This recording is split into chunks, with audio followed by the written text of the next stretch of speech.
নমস্কার বন্ধুরা, আমি সুপর্ণা আর আপনাদের সবাইকে স্বাগত সুপর্ণা রান্নাঘরে। তো আবারও হাজির হয়ে গেছি নতুন একটা রেসিপি নিয়ে। আজকের রেসিপি হলো পমফ্রেট মাছের ঝোল বানাবো। তো বন্ধুরা, অনেকেই ভাবছেন পমফ্রেট মাছের আবার ঝোল হয় নাকি। তো এইভাবে একবার বানিয়ে দেখবেন, খেতে কিন্তু দারুণ লাগে। তো পমফ্রেট মাছটা প্রথমে বেছে পরিষ্কার করে নিতে হবে। আর মাছটা দেখুন একদম টাটকা মাছ, আর রূপোর মতো কিন্তু চকচক করছে। তো মাছটা আমি আগে এইভাবে বেছে নিচ্ছি, বেছে তারপর ধুয়ে পরিষ্কার করে নেব। তো মাছগুলো বাছা ধোয়া পরিষ্কার করা হয়ে গেছে। আর এর মধ্যে এবার আমি দিয়ে দিচ্ছি পরিমাণ মতো নুন। তো নুনটা ভালোভাবেই মাছের গায়ে লাগিয়ে নিচ্ছি, লাগিয়ে আমি 10 মিনিটের মতো রেখে দেবো, তাহলে মাছের মধ্যে নুনটা ভালোভাবে ঢুকে যাবে। তারপরে আমি দিয়ে দিলাম পরিমাণ মতো হলুদটাও আমি মাছের সাথে ভালোভাবে মাখিয়ে নিলাম। আর মাছটা ভাজার জন্য এদিকে কড়াইতে সরষের তেল গরম করে নিয়েছি, আর তেলের মধ্যে এক এক করে মাছগুলো ছেড়ে দিচ্ছি। তো মাছগুলো যাতে ভালোভাবে ভাজা হয়ে যায় সেই জন্য আমি দু পিঠ ভালোভাবে ভাজা করে নেব। তো বন্ধুরা দেখুন, খুব বেশি লাল করে ভাজা কিন্তু যাবে না, আর খুব হালকা ভাজলেও ভালো লাগবে না। তো মিডিয়ামভাবে মাছগুলো ভেজে নিয়েছি। তো এবারে ওই মাছ ভাজার তেলের মধ্যে আমি দিয়ে দিলাম কেটে রাখা আলু। আর আলুগুলো একটু মোটা মোটা করেই কেটে নিয়েছি। তো আলুগুলো কড়ার মধ্যে দিয়ে দিলাম, আর আলুগুলো যাতে তাড়াতাড়ি সেদ্ধ হয়ে যায় সেই জন্য দিয়ে দিলাম অনেকটা পরিমাণেই নুন দিয়ে এবার আলুটা ঢাকনা দিয়ে ঢেকে 5 মিনিট মতো রান্না করে নিলে আলুটা ভালোভাবে সেদ্ধও হয়ে যাবে।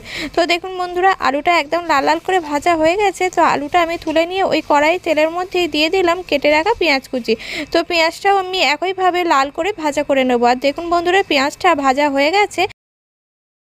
আর পেঁয়াজ ভাজার মধ্যে আমি দিয়ে দিলাম আদা রসুন বাটা। আর আদা রসুন বাটাটা আমি ভালোভাবে পেঁয়াজের সাথে গ্যাসের আঁচটা মিডিয়ামে রেখে ভালোভাবে কষিয়ে নিচ্ছি।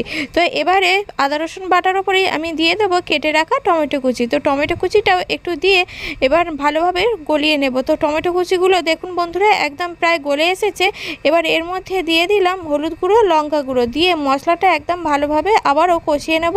আর এর ওপরে আমি দিয়ে দিচ্ছি অল্প একটু জল, যাতে মশলাটা পোড়া গন্ধ না ছাড়ে আর আদার তেতো ভাবটাও না যেন থাকে।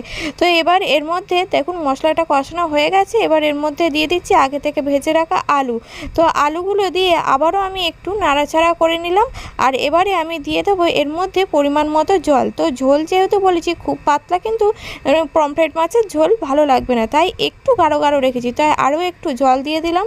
দিয়ে এর ফাঁকে কিন্তু আমি নুনটা কিন্তু দিয়ে দিলাম, আর স্বাদ মতো নুন আপনারাও দিয়ে দেবেন। আর দেখুন মাছের ঝোলটা ফুটে উঠেছে, এর মধ্যে আমি দিয়ে দিলাম ভেজে রাখা পমফ্রেট মাছ।